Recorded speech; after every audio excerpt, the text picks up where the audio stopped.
You don't have to recreate the wheel every time you sit down to do something. When I think of interacting with all these kiddos, I just become overwhelmed with how much time does that actually take?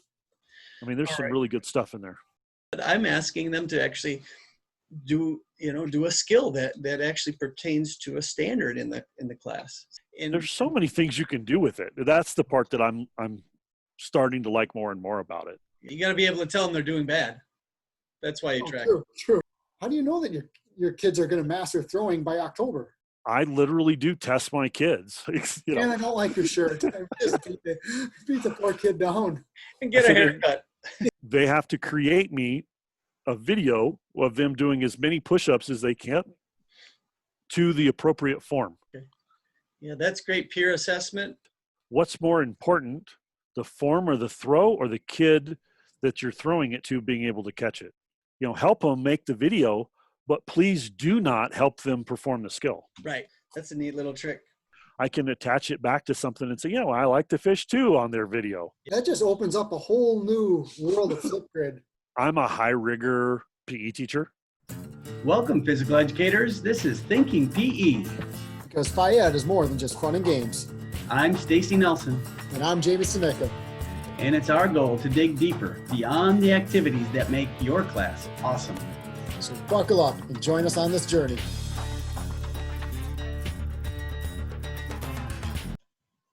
Welcome to another episode of Thinking PE.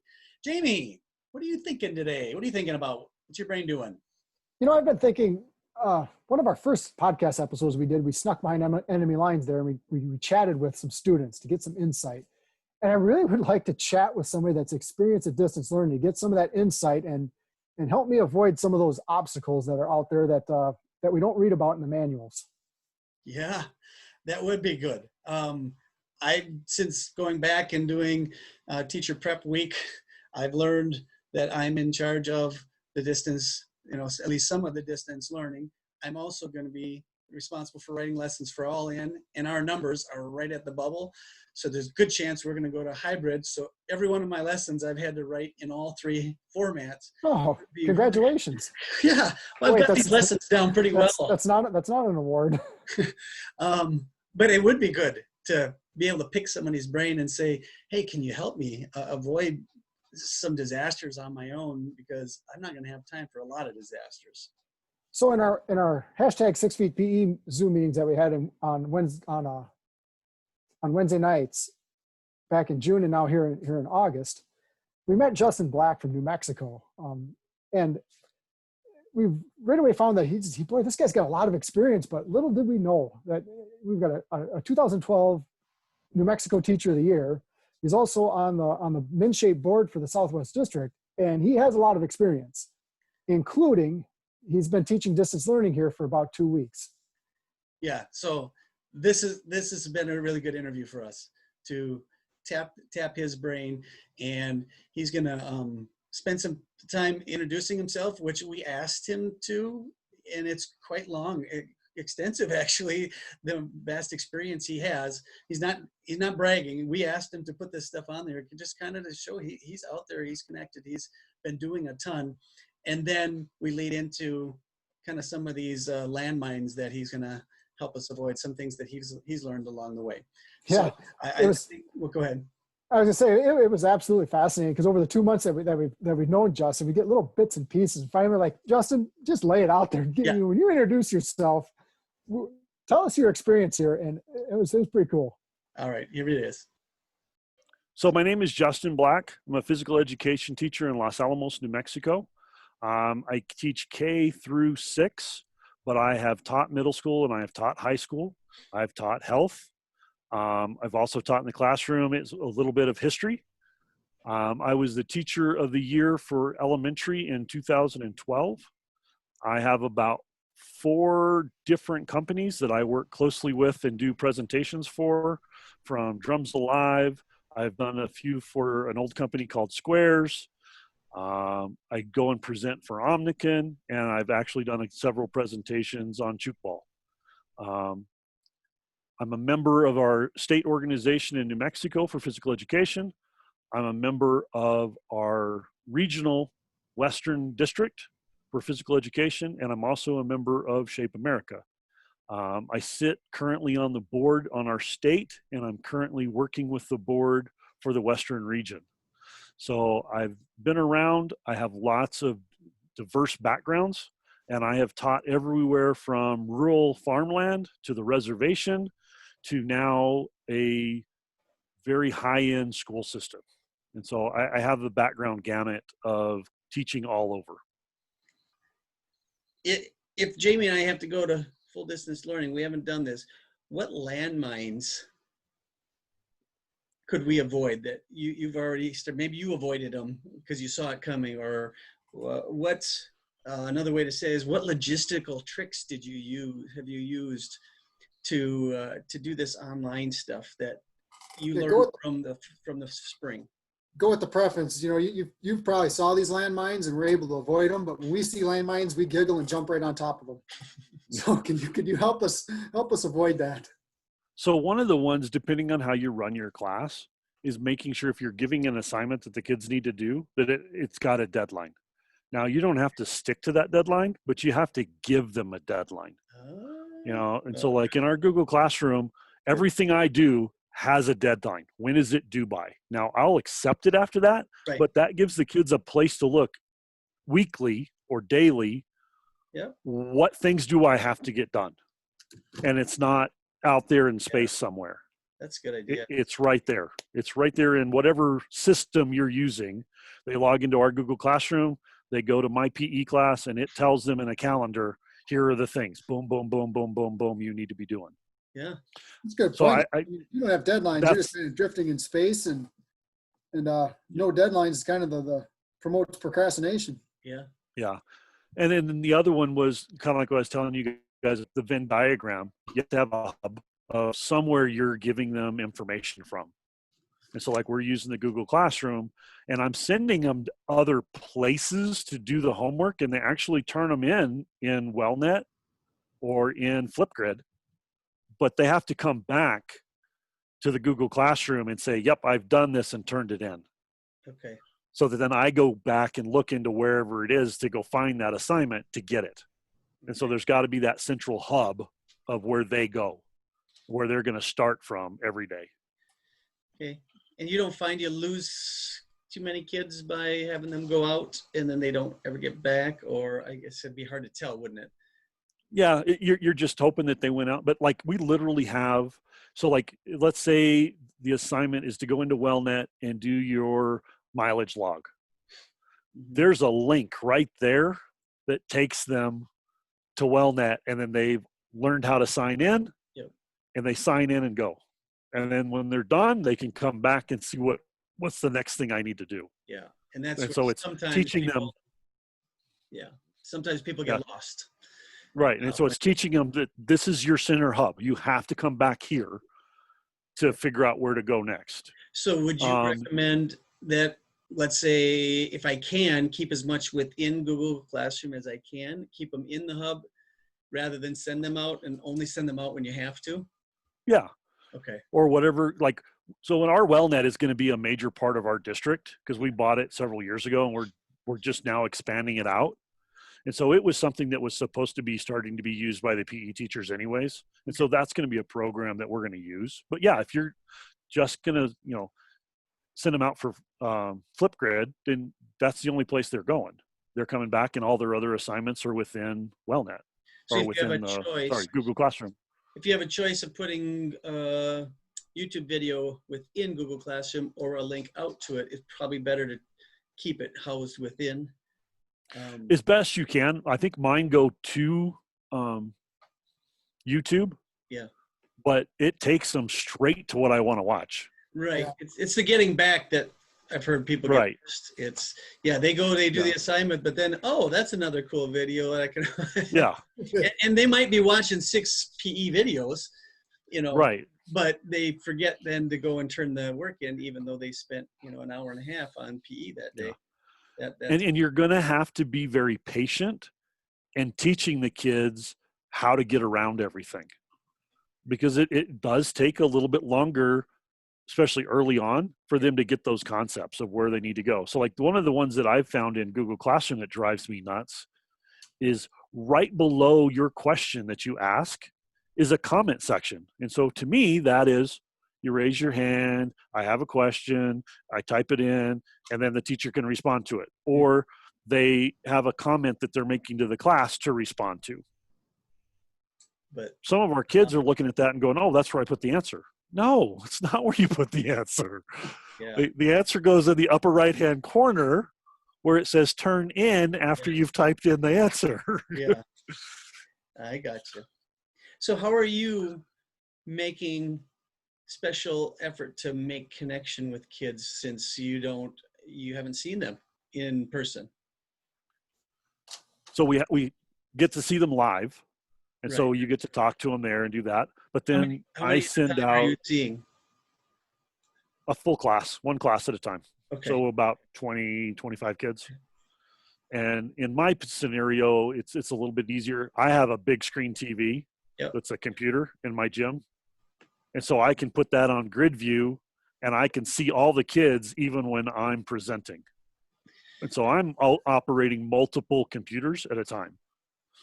I'm overboard. I have a computer that if I need to go look something up or I need to check something, I have it free for me to do that on. I have a computer that I'm presenting on, and then I have the big screen TV that I can see every kid in class. Okay. And So I'm not squinting down to look to see, each one of those little bitty squares. so you're working at school every day. Most of the working time. from home. Yeah. Okay. Yeah. I mean, I do some at home, but when I'm at home, I'm operating at least 2 computers. Okay. So what does One your live class look like? You've got, take us from how long are the classes, and take us from the kind of, real quick from the start of the class to the end of the class, what it might look like. So when we're waiting for the kids to log in, as they trickle in, we've gone to like the this or that activities. And so like this last week we did emojis, and an emoji pops up. They pick one of their favorite emojis out of the 2, and then the emoji goes away and an exercise comes up. Yep. Tell me which one of your 2 emojis you like the best by me being able to see what activity you're doing. Okay. And so that's kind of our kill time or whatever while we're waiting for everybody to log in, which can take 7 minutes or 8 minutes. Yep. I mean, that can be that long because time is not of the essence, right? Right. And then we'll get done with that. And then we start talking about what their assignments are, what it is that we're looking for them to do over the next week for us, because I'm kicking out an assignment that lasts the whole week. And then we walk them through that and tell them, do you have any questions? Do you know where you need to go? And then we'll end up with another activity, which is again, another 5-7 minutes. And we're done because we're only in there about 30 minutes. Okay. Have you found ways to get kids to interact through any creative assignments you've been able to come up with where they're interacting with each other, not just you?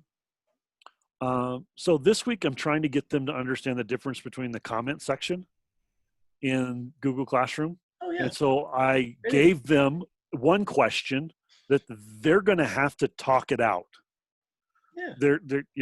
They're not going to be able to come up with a quick answer and this is what it is. I mean, so far I haven't had a class yet go, oh, I know what the answer to that question is. I've had a lot of them go, throw an idea out. Talk it out. Are they talking out as a large group, or do you somehow have They're talking it out via the chat comment in the comments. Okay. And so somebody comes up with an idea, they throw it in and it goes, and then somebody they get an email or whatever, and they come back in and they go yes or no, or maybe it could be this and so they're bouncing those things off. And I'm trying to get them to understand that that's what it's for, because then I have another question that is a true give me an answer. Yeah. And I don't want it in the chat box. And so when I get that one, I respond right back with, remember, this is not where you put the answer to a question. This is where you ask a question, or you have a conversation with your classmates on trying to come up with an answer. Not interesting, because we were just talking last week on different ways to reinforce stuff that we were trying to teach, like rules or squad spots or whatever it was. And that's a great way to reinforce the idea of trying to teach what a chat is without beating Yeah. that dead horse of what a chat is. Yeah. Right. So I gave him a question. You're going to have to work this one out. And I told him, I said, you may not ever find the answer to this question. But the concept here is I need you to talk about it and work through it. And when they get close, I tell them in their chat, I go, you're on the right direction. Now you're going to have to give me more information about why that might be in the right direction. Yeah, I like it. You know, Jamie, I want to give a quick shout out to Don Tobin, who gave us that question. The idea of, he was asking us to ask teachers, what are some hacks? Those of you who have started already, what are some things that we won't, like you mentioned, we won't trip over? And I think it's just a great question. And I don't know, I thought Justin had a couple pretty interesting, what we would call hacks. Yeah, I think it's great. I mean, we can read about and discuss things of, best teaching strategies and what we're going to do, but to talk to somebody that's actually done it and experience it and tell us what's not in the manuals, Yeah. where's that fine print of, and a big thing that came out, have deadlines. How simple is that? But I'm glad I can hear it from Justin instead of having experienced that myself, but have those weekly or daily deadlines that kids have to turn in those assignments. Yeah. And I like what he said about the hub, having that central place. You got to have that place.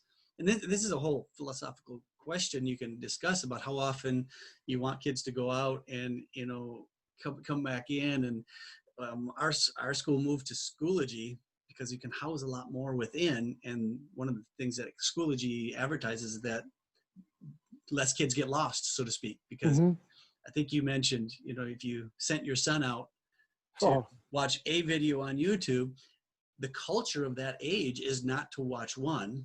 The culture is to what? Spend an hour there and dig in. And there's always the next link. And there's always those logarithms that are set up to what you might be interested in. And it might all be good stuff. That's not the point. The point is, if you're doing homework, you could easily get lost in that and not get back to it. Well, I absolutely agree. I'm coming to realize that, take Schoology or Google Classroom or whatever, but so take Schoology. 3 clicks inside Schoology to me, it seems better than 1 click that takes you outside of Schoology. And it's not, I don't think it's a difficulty thing. Like you said, I mean, take my son, for example, you go 1 click outside to watch a YouTube video. Now you got to come back. Yep. And I say he might be 16 videos into before he decides, hey, it's time to come back. And it's just kids in general. I mean, look at us as adults on Facebook. We scroll through the Facebook videos, and before you know it, we just wasted an hour of our life watching 3-minute cat videos. You said wasted, Jamie. I don't know. Some people might argue with you that that's valuable use of good time. To each their own. So I thought there's some good hacks in coming up in the interview. He gives a couple more. He just throws them in from time to time. So I've appreciated that about Justin, that he's got this experience now. He's been teaching for a little bit online, getting restarted again, and he's willing to share some of those. So I hope people pick those up as they come up. But in this next section, I asked Justin about using homework, how he uses his homework, or does he use homework and the assignments to get feedback and interact with students. So he talks here a little bit about that, and then he goes into some other topics. Do you interact with them through homework at all? Like give comments back when they turn something in, and hey, nice job, or hey, take a closer look at this? Yeah, we chat through that. So there's the chat line where if there's something in there that is directed at me, I definitely come right back with a response or an answer. And then they can send a private chat to me, and I'll do the same thing. And then, of course, we had the Flipgrid to begin with. Their first assignment was just talk to me and tell me how their summer went. Okay. And so I want you to know, I want to know that you know how to use Flipgrid. And so just tell me about how your summer went and whatever. And then as I'm getting those, I'm responding with a video back to them. Yeah. Okay. It's really cool. And so then we can kind of end up eventually having kind of a conversation in that way. Yeah. because that's how you respond to individual flip grids, is through a video directly back to that individual flip grid. Right. And so you can type one out or you can create a video. And so I'm like, well, we're trying to use the video thing. I'm going to video it right back to them. How many, you have in one day, any given day, you have 220 students, right? I mean, I'm a little bit better. I'm in the smallest school in our district. And so our entire school is 300 some odd kids. Okay. And so in a week, I'm seeing 300 kids. Okay. But that's still a lot of flip grids if you're trying to get right. But he did respond. Yeah. If every kid does, a 30-second or a 1 minute or whatever, that's still a lot of time to, yeah. Stacey, you're kind of leading to the next question that I had is I think a big barrier for a lot of teachers and myself included is when I think of interacting with all these kiddos, I just become overwhelmed with how much time does that actually take? Yeah. So one of the things I started doing in a Google Doc was creating blank responses. Yeah.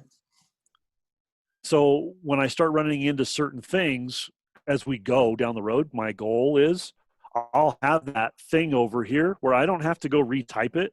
I have it open and I just go over there and go cut or copy. Paste. Good thinking.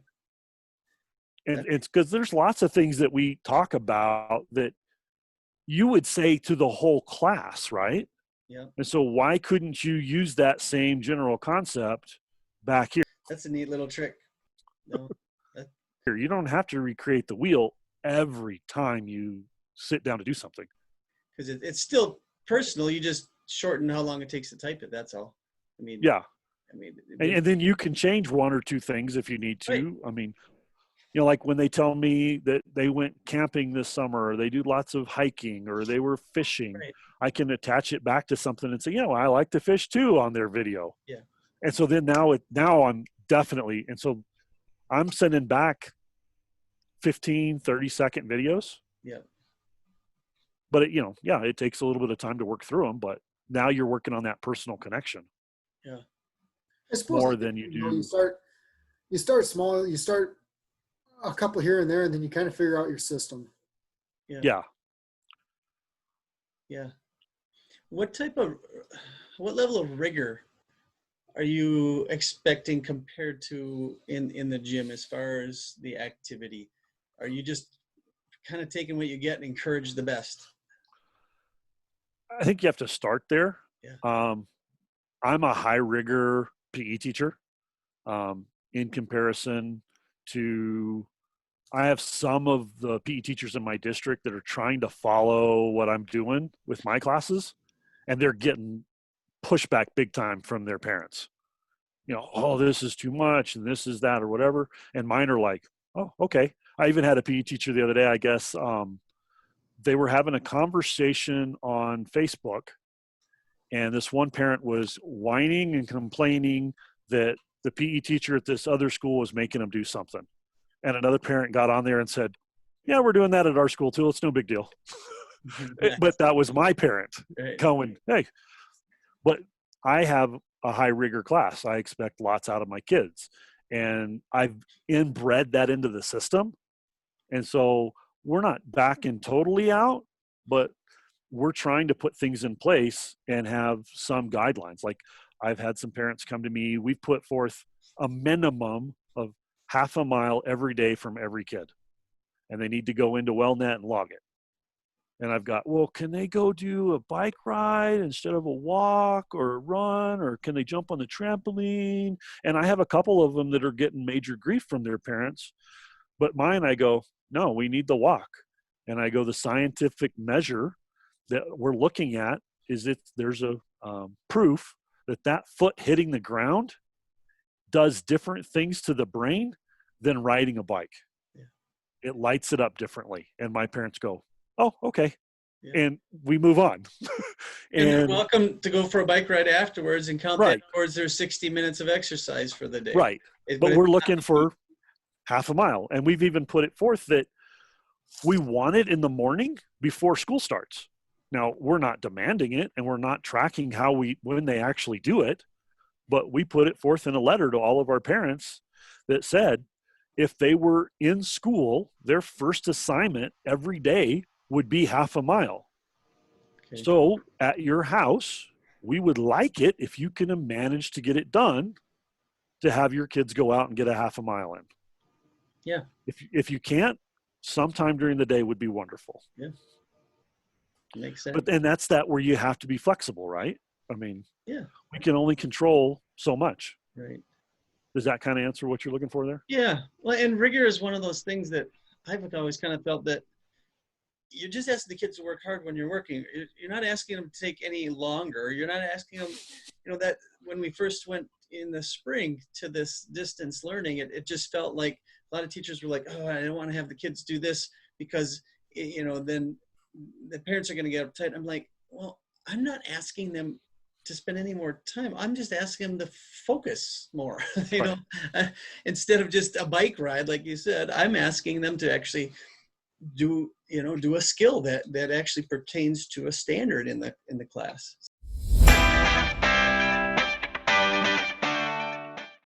Jamie, you brought up a really valid thought when you were talking about time, the time it's going to take. I don't remember exactly how many students Justin has, a couple hundred. I have 650. I don't know how many students you have total. Yeah, about the same. About the same. So, I mean, if you were to give 30 seconds response to every kid in every lesson, I mean, I'm not going to do the math. I'm just saying that adds up to be a lot. Just hold tight. Yeah, just hold tight. I'm doing it right here. You are doing the math. Very, very nice. I asked the right person. Yeah, it's about 325 minutes worth of feedback. Yeah, and that doesn't count designing lessons, making videos, uploading, all that stuff. And so we've got to find ways to make this more reasonable. I don't know. And I think it builds anxiety amongst it, because that is the key to relationships, is that individual feedback. We get that, we understand that. But just like you said, you take 30 seconds to give feedback to each student, it's impossible. And one of the great hacks that Justin gave, we talk, our plate is always full. They're always adding stuff to our plate. Well, here's a chance to clean your own plate, clean something off it. And one of his hacks was, create a bank. So all you're doing is clicking and dragging, clicking and dragging, clicking and dragging, and insert those personal comments where they need to be. But for many of your comments, you can clean some of that off your own, allocate some more time just by creating that bank. So I just thought that was an awesome hack. Yeah, I thought so too. It sounds impersonal, but it's what you probably would have typed anyway. You just don't have to type it over and over. And if you want to add the kid's name or a short, 3-4 words in there in addition to that to make it personal, that's fine. Mm-hmm. But it just saves you however long we've been typing any of those. And that's what I was trying to get at, but I was kind of stumbling there. It didn't seem personal to me as well. But I think it doesn't seem personal if you use one comment and select all to 650 kids, like a good job. Right. That's no longer personal. But the example Justin gave me, like, oh, I like fishing too. That's more. That means you read that. You actually read the student's comment. Yep. And I believe students will pick up on that part of the interaction, that it is authentic. You are actually reading their comment. Yeah. You just cutting down the time it takes to type it. That's all. So, anything else in that last section that kind of grabbed you? We'd start talking about that flip grid, and I thought you liked that. In the next section here, we'll elaborate more on that. But I've used flip grid before, and I've had my hesitations with flip grid. And I say again, Justin's experience with flip grid just mind blowing, opened up a new avenue to flip grid that I was really excited about. So let's hear what he has to say. I think I have a pretty good grasp on how to assess, especially the knowledge piece and fitness stuff and tracking. But have you been able to assess the manipulatives in standard one with throwing, catching, kicking, and any guidance? So we haven't got there yet, but that is where we're headed. So I love that. I haven't got there yet.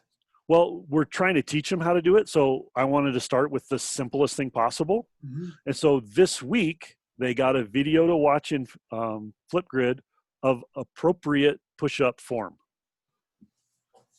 And then they have to create me a video of them doing as many push-ups as they can to the appropriate form. And then I can respond back with how they were doing.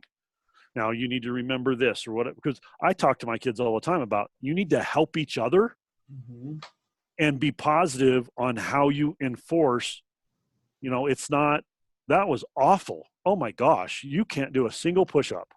I go, no, tell them what it is they need to do a little bit better. What are things that they could work on? Do they drop down to one knee so that they have better muscle control and so that they're not working everything? Do we go to the stairs and put our hands on the stairs? And I tell my stronger kids, I go, guys, I only want you doing 8 to 10 push-ups normally a day when they come in, whatever it is you can do. But I go, if 8 to 10 is a cakewalk for you, you need to go find the stairs and put your feet up on the wall. And now do 8 more and do them that way. And now we're trying to level that thing, right? Yep. We're straight, but our arms are up on the stairs, so it's easier. And the kids that are having a hard time, let's turn that sucker the other way. Gotcha. So yeah, though, you can see each one of those individual students doing whatever that standard might be and check them off right there as right. that standard. Yeah, like I talked to a PE teacher today. They were talking about throwing and catching, and they're going to use a Frisbee. And I said, I would break it down into throwing and catching, not throwing and catching. Mm-hmm. You make one video and all they have to do is worry about catching or worry about throwing. And then you only have to look at grading or coming up with what you want to talk to them about on one thing.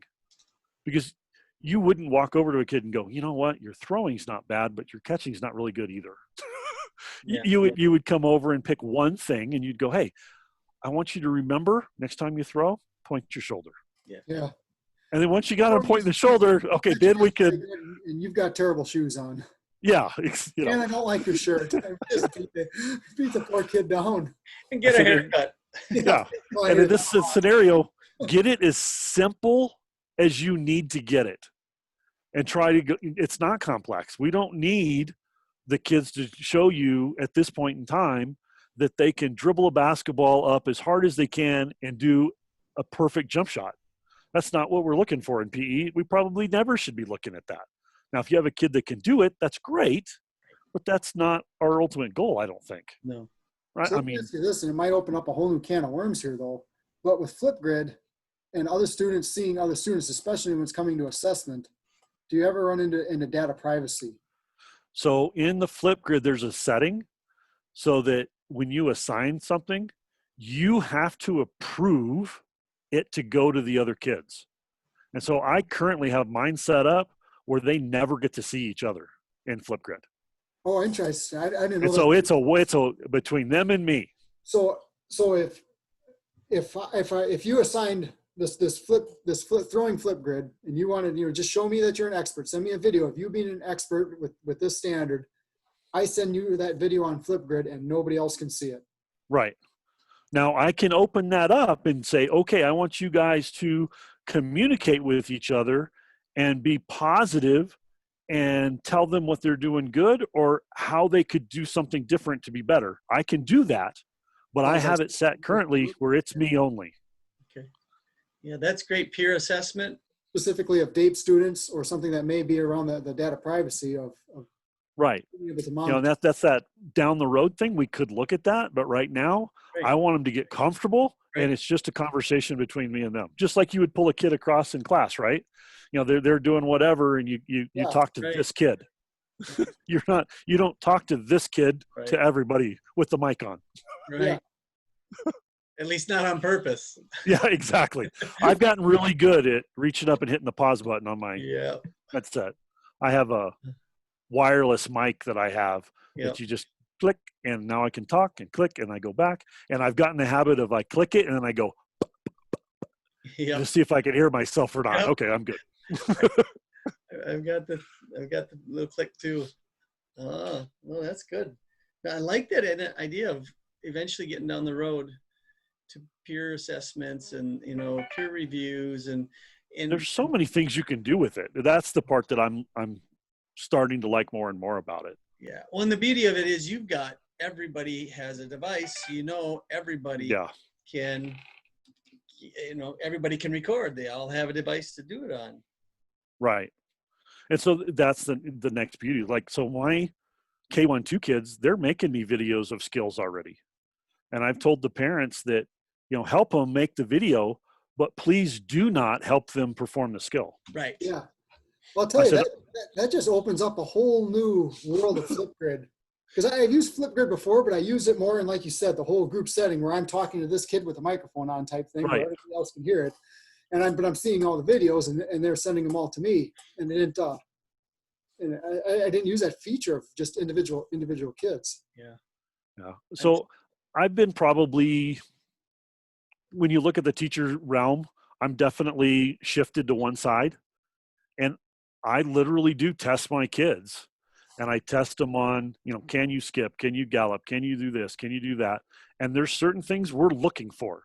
And so, like, I talked to my PE teachers in our district at one point in time. I said, we can all look at a kid and go, oh, wow, that is beautiful. Yep. Or, oh, wow, what the heck? I said, but what's wrong? What are they not doing correctly? Not that it's wrong. Stacy and I spent years trying to put that into written language. Yeah. And then so that we would understand it, but then have somebody else come in and be able to pick up that assessment and mimic exactly what we were thinking.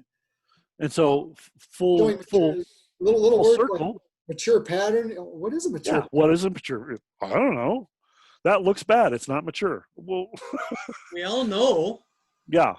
But it's hard to put into words. But put it and into so words. We've created, I've got a couple people that have helped me. We've sat down and we've talked and we've gone through what were the key pieces we really felt we needed to look for. Yep. And we put them into nice rubrics and we've put them into WellNet. So the cool thing about the WellNet is then that follows them for the rest of their career in our district. Nice. And so unlike Google Classroom or unlike the Power School or whatever thing you're using to record on, at the end of the year, all of that's gone. Yeah. Where in WellNet, that was the whole purpose. It's there and we can go back and look.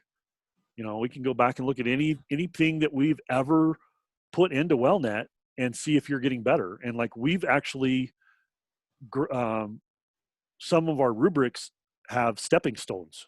So like in kindergarten, you can get a passing score by doing this. But in first grade, that's not going to be a passing score anymore. Right. And in second grade, that's not going to be a passing score. Right. And so you have to get a little bit better at that same skill every year. Yep. And so like, I think the biggest thing we had to teach our parents early on, and my teachers were really good about helping me with this one early on when we started discussing it, is the kindergarten kids should fail a lot of these tests. If they come in and they pass them, that's great. But first rattle out of the box, if they don't, then that gives me something to teach. Right. It's not the end of the world. And at the end of first grade, if they've got several of them mastered, but they still have a bunch that they're failing, we're not panicking. No. Because it's second grade that we're looking at to be good and be getting a lot of these things down.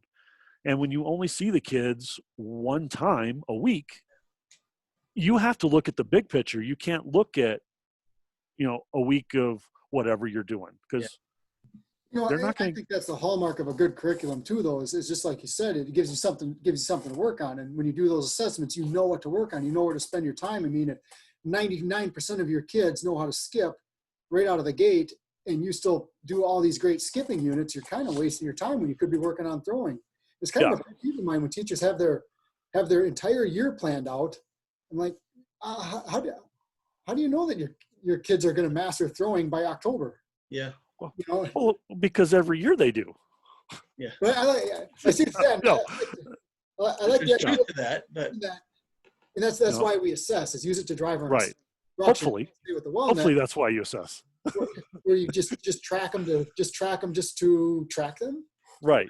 Yeah, you got to be able to tell them they're doing bad. That's why you track. True. Yeah.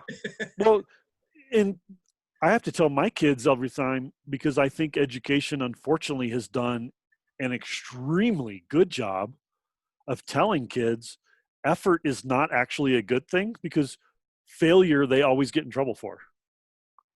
Guys, I need you to fail so that we can get better. And that's a hard concept to teach them, because they've been taught just the opposite.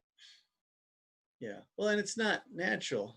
None of us No. like to fail so we can get better either. We do. Right. But But if you're really going to get better, you know, the old Michael Jordan, you're going to miss every shot you don't take. Yeah. But you're also not going to get any better by just going, I wish my shooting would get better. Right. Gosh. Yeah. We all wish that. Yeah. But that's the difference between the kid that does get better and the kid that doesn't. Yeah. Is, there's a lot of times where, some kids are just super naturally talented. But if you can get a kid to perform a skill at the basic level, he may be better off if he has a lot of skills that he can perform at the basic level. Yeah. Or the one kid only has a couple things that he does extremely well. I think it's super important to create that environment where it's okay to make a mistake. Where if we're doing a basketball unit and I say a kid shoots an air ball and you laugh and somebody laughs at that kid, or as a class we laugh at that student, we just ruined basketball for that student forever. But if we stick with that student, and we encourage them and we motivate them and we help them, and then when they finally make that, we celebrate them. We just created an awesome environment. Yeah. Yeah. But I constantly tell my kids about, if they do something that's you don't think is quite right, or you've noticed that they're not said, talk to them about it and what can they do to be better. Hey, I noticed that when you're doing your push-ups, your shoulders aren't moving, but your hips are. Yep. We've got to try to work on getting those to go together, which is one of the things I push all the time. A push-up isn't from the hip. That environment just doesn't happen. You have to Right. create that culture. And you do. And we push it. But then when we assess and we do those things, we tell the parents the same thing the teachers are telling the kids in the classroom. There are times when I'm probably pretty sure I have seen this kid, let's say, skip. Yeah. He can skip. He's done it when we've had an activity. But when point on, I ask him to skip, he doesn't. He failed that rubric. Because I need them to understand that that's the same thing that's happening in the classroom. They may be able to do it perfectly on that paper, but when point comes to point and they have to be able to answer a question, if they don't answer it right, it's wrong when the state tests them. Yeah. And we don't like that, but it's a concept that it exists and we need to support each other. Interesting. And that's why, and I tell my kids, I said, it's not the end of the world, but I also need you to learn how to go, oh, this is what I need to do, and get through that skill and not get lost. Yeah. And a lot of times that's what happens with kindergartners. It's not that they can't do it. They just can't stay on point long enough to do it. Yeah, that's what when we were designing our rubrics, we had a hard time sometimes delineating between, did the kid really fully understand what we want them to do, or could they not do this skill?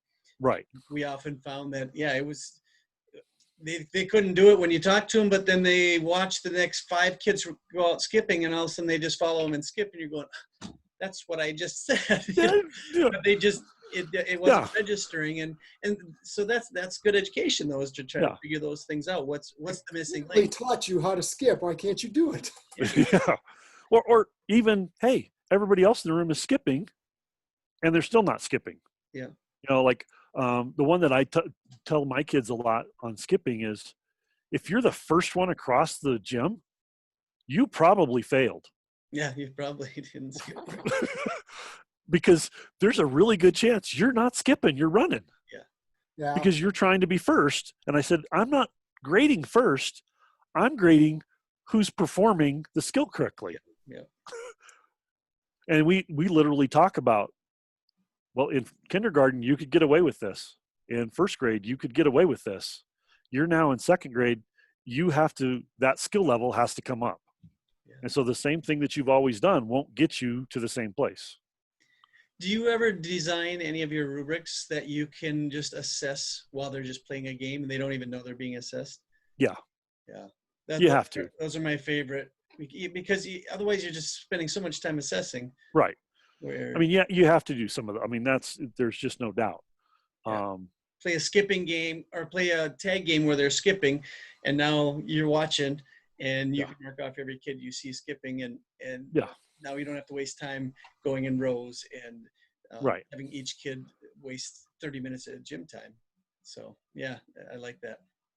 Yeah. I mean, so, and there are times when but I do the assessing for the final in small groups. Okay. But that's that. And so I can go back and I can tell a parent, I've assessed the kids earlier and they skipped just fine. But yeah, when we got ready to assess, they opted for whatever reason to not skip.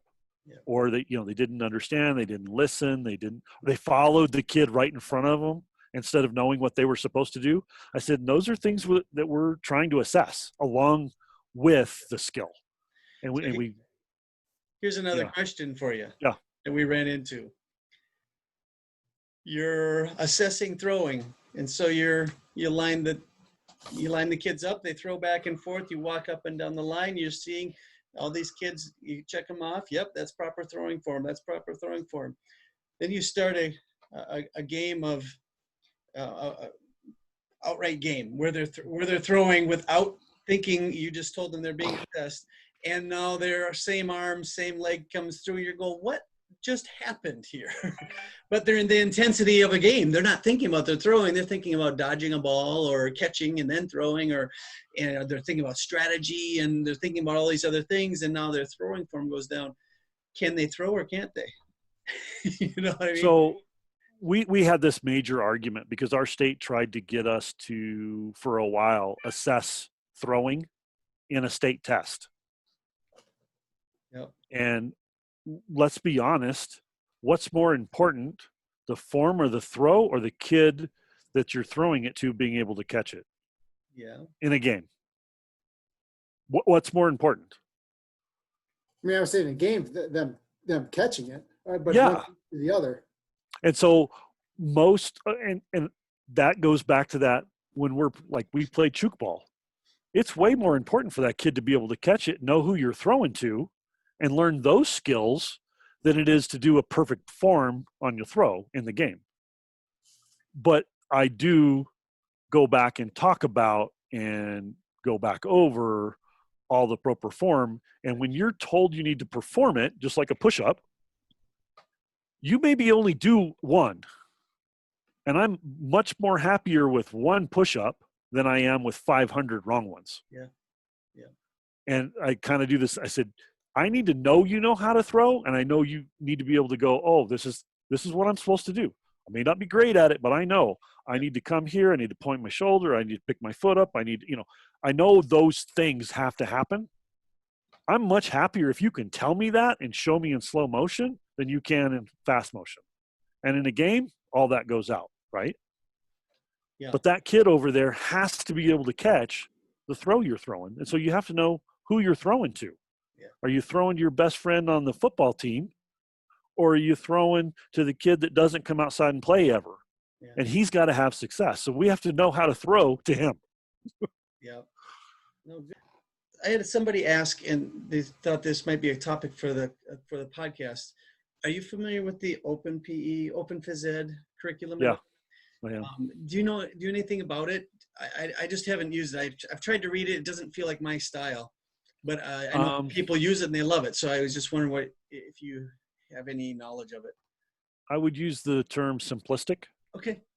I mean, it breaks it down pretty nice. If you're needing something that you can easily throw out, it's easy. If you are one of those people that, like for me, my problem is I don't teach the same stuff all the time. Right. I'm constantly changing. Yeah. And adjusting and whatever. I mean, like my kids are like, when are we going to play basketball? And I'll tell them, we're never going to play basketball. Yeah. And I'm in my joking manner, in my joking term that they've all kind of learned to grow up with. I go, have you guys watched yourselves play? You can't play basketball. That's right. And they're like, wow. And I go, no, don't take this the wrong way. I said, I've watched you at recess. But then I have the varsity basketball coach in me, right? And I can come back and go, no. You guys can have fun and you can do your stuff, but you guys aren't very good at playing basketball. And then I'll come back and I'll go, and the other thing is, we're not here to watch you play. We're here for everybody to play. And so we'll do basketball stuff, but we're not going to play basketball. We're going to have fun with the basketball, absolutely. Yeah, I mean, we're not going to play 5-on-5 no basketball for sure. But yeah, I would say there's some really good stuff in there. Yeah. And there's really good stuff that you can take and modify, okay, or you can just take and run with. Okay. Yeah, this gal was a first-year PE teacher, and she was asking about it. And so, and if you're really having to look at this online stuff, they have some great stuff that is they've done the thought process of how to modify certain things, okay, or how to get certain things done. And hey, you can use this piece of whatever they have in their house as a piece of equipment. Yeah. And it works good for this, or this. And so in that aspect, it takes the teacher that has a hard time or is beating their head against a wall. Yeah. It's great for that. Awesome. I mean, there's some really good stuff in there. You know, Jamie, you just lit up like a light bulb when he started talking about Flipgrid. Can you expand on that and tell us more about what was going on in your brain? Was that what's going on? You got so excited? Well, yeah, and it's it's an old flickering incandescent light bulb there.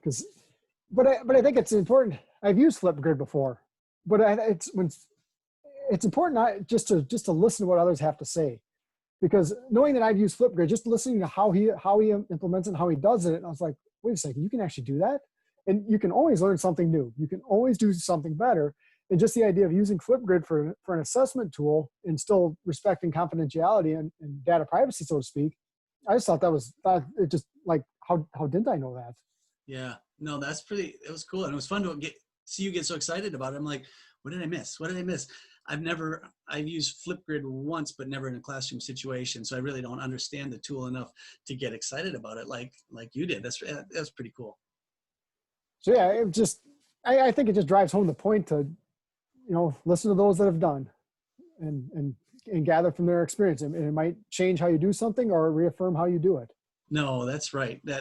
And what I've always appreciated is about Justin from the beginning when we first met him, he just seems to have a vast experience in so many areas. I mean, we kind of heard from his introduction several of the things he's been involved in, but he's very experienced in all these things, and all these, whether it's technology or curriculums or whatever it is, his experience really does come to play, and it kind of came out in this interview. Yeah, absolutely. Another important topic we were talking about there that was really, really got to be in depth was the assessment part. And I think that's really important. I'm actually really passionate about that assessment piece of accurately assessing, large groups of kids while they're still having fun. And, I had commented on there that accurately assess the knowledge and the fitness in a virtual setting, but I struggle with how am I going to do with the standard one, the manipulatives of throwing, catching, kicking, and just came up with some fantastic ideas. Yeah, but I also I don't want to bypass the comment you made during the interview about why we assess. I mean, some people kind of think, well, it's pretty easy to tell why, but our discussions over the years have been, if we're not using that data to make curricular decisions, then what are we doing? If you just do a throwing unit and then at the end you tell a kid they can't throw, and then you just move on from that at the end, why even tell the kid they can't throw? I think they can figure that piece out. We don't, I like your comment about sometimes it's good to script your whole year. Here's what I'm going to do for this amount of time, this amount of time, and this amount of time.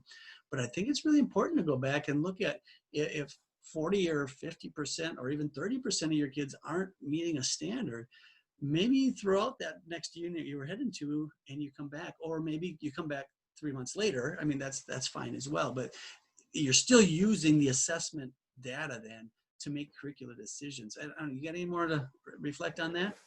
Well, it goes, what do we have? 538 benchmarks in the Minnesota State Standards. And we always talk, how are we going to do all these? Well, if you're spending weeks upon weeks for jump roping, your kids have already mastered jump roping, that time could be utilized to stack other standards in there. That doesn't mean you can't do jump rope anymore, but you can start focusing on some of those other standards. And I just think that's important to utilize your time appropriately. And even in a distance learning setting, if we're constantly doing the same stuff and our kids have already mastered that, again, we can use that assessment data to drive our instruction rather than just have a list of kids that, track a list of kids that can do a throw. Yeah, that's a good point, especially with this distance learning, because we've been kind of thrust into it. And so it's logical and it's probably pretty wise to start with things that are simpler, easier. Like for me, and we're gonna when we go back to school, do a soccer unit. And I think I've got my reasons for doing that. It's easier to clean the ball and don't necessarily have contact with the ball. But if I'm still only doing stuff like soccer in January just because it's easier, that's not okay. And it'd be the same thing with fitness. A lot of people are starting with fitness. Well, if you've kind of gone through your fitness and you got all your kids up to their standard, like you said, let's move on. But how do you know? You don't know if you don't assess, and you don't know if you don't use that assessment data to make those decisions. And it's just a different way to think about it, I think.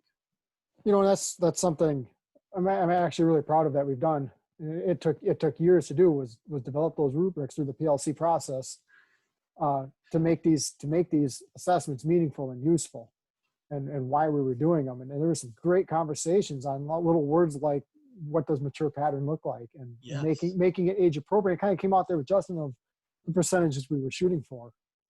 Yeah, and that takes us back. I don't know how many years ago that was, but I really give our district kudos for allowing time for, at the time, you and me and one other PE teacher in the district to spend hours upon hours hashing through little things like, what is a mature pattern for throwing? Well, wow, even down to skipping. What does that really look like? Because we all know, but to put it into words was actually quite difficult. And we came up with what we thought was some good products, some good rubrics.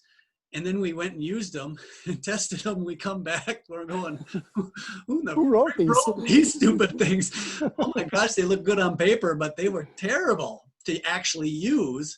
And so then, but that was all part of the learning process. In our district, wisely, in my opinion, gave us years, not months, to develop these. It's a process like 2-3 years where, okay, just narrow it down, find a few, try a few. And then once you got those, okay, now reflect on them and refine them, make them better, and then move on. You don't have to do all, what did you say, 500, 300? 538 or something, give or take 100. Whatever it is. No, they just said, find a few and do them well, and then do them together. And I thought that was just a really good plan. And I don't know, for people listening, if they have that option, but work together with, even if you're cross districts or something, you can all kind of get together with people that you really get along with and try to write those rubrics or those assessments so they're meaningful. You're not just kind of jumping through hoops. I don't know, that'd be advice I'd give. Yeah, and if you're listening, and reach out, because I definitely would love to expand on that, because it was a long. You start with that one, and we started with jump rope, and develop that one, and that developed the process of how to create these. And then I say what was cool is 90% of your kids are meeting the standard on jump rope, and only 70% of mine. And we had those discussions. Okay, hey, what teaching cues are you using? Are you using a licorice rope or the beaded rope, or how? And it wasn't who's a better teacher. It was what's working and what's best for kids. And that really came out of that whole process. And it was a process. Yeah, I remember how many revelations I had about, just because you were looking in the mirror, so to speak. Well, Jamie's got 90%, my kids are at 60. Are we on different planets or what?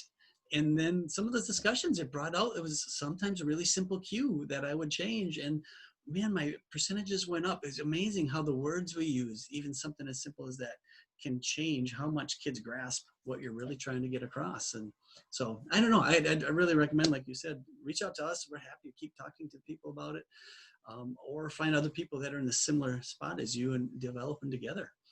Mm-hmm. So, we, each time we do an interview or a podcast, we kind of try to think back and summarize. And I've been thinking about this. What comes to mind are 3 words that kept coming up: hacks, experience, and feedback. I don't know, what are your thoughts?